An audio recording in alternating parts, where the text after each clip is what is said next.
Basically, we looked at a youth orchestra and said, wouldn't this make a great school? And it kind of came out of that initial impulse.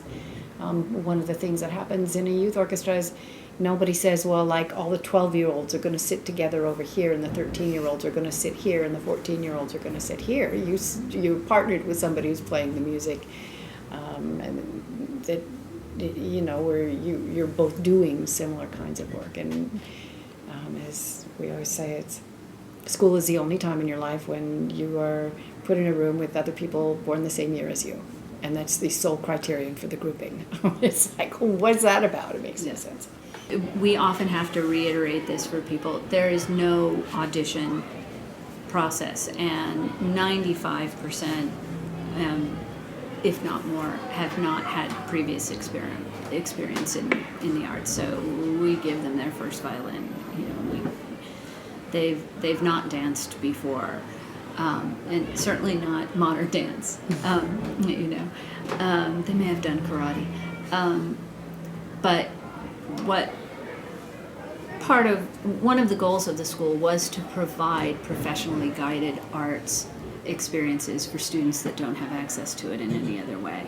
For us, the arts is a useful metaphor all the time, and they understand that when they feel that urge to say, but what do I need to do to do well on this? Right. And we will say, okay, well, all right, what do you need to do well on that Mozart piece you're playing?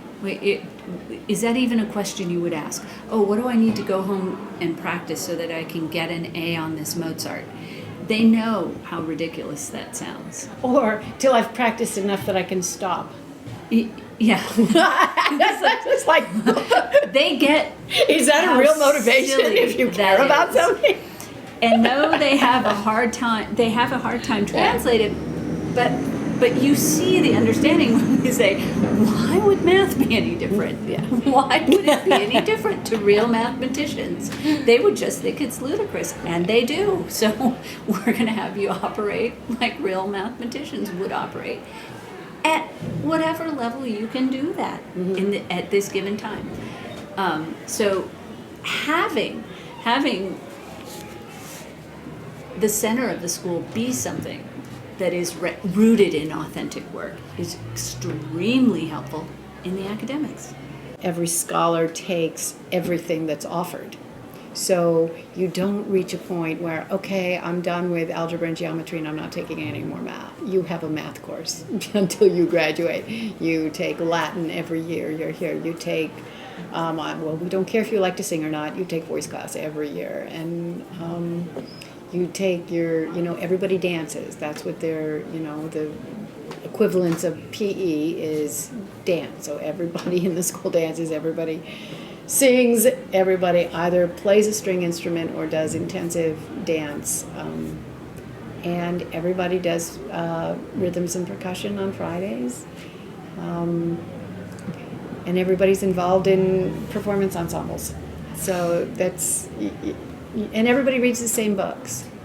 So the curriculum is the same across the grade levels, because there's no such thing as a 6th grade book. It's like we don't think it's like they all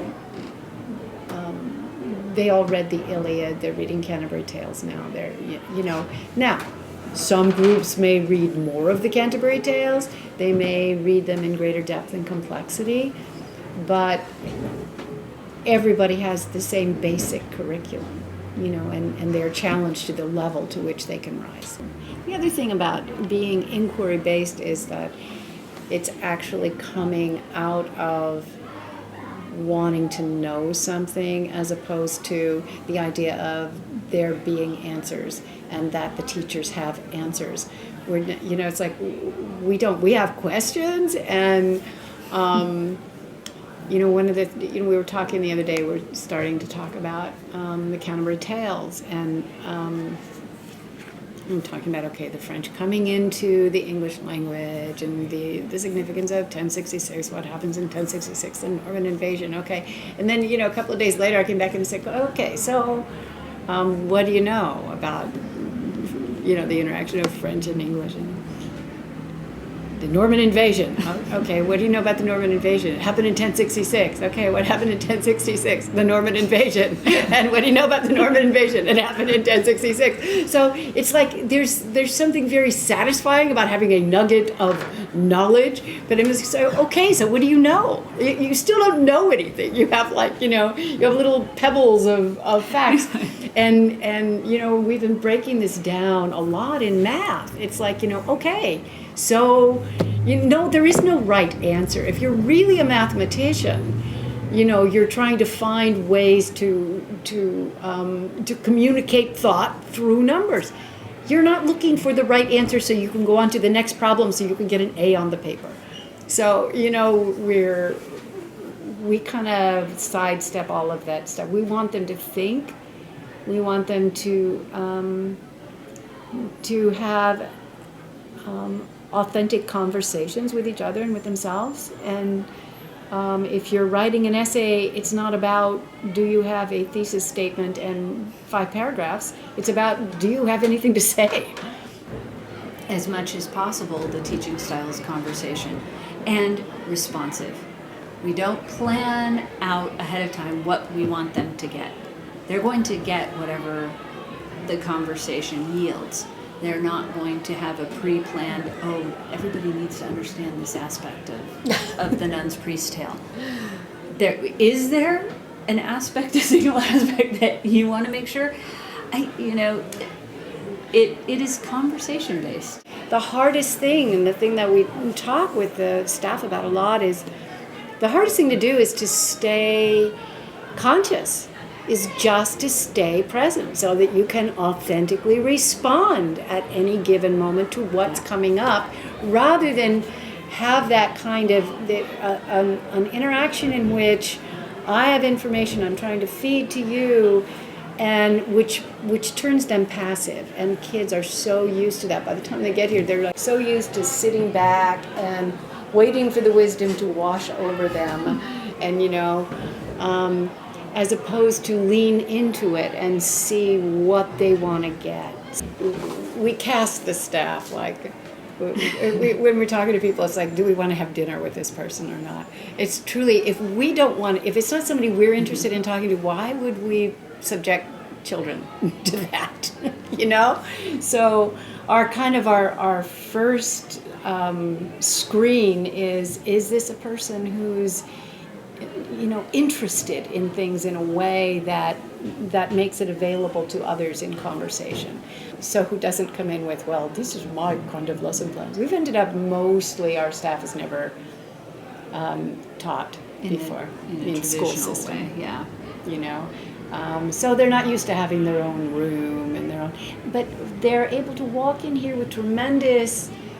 You can walk in here with your PhD in physics from Cornell, or your master's in astrophysics from Caltech, or your PhD from Berkeley in math, and not have to worry about, but how am I going to control this classroom? Right.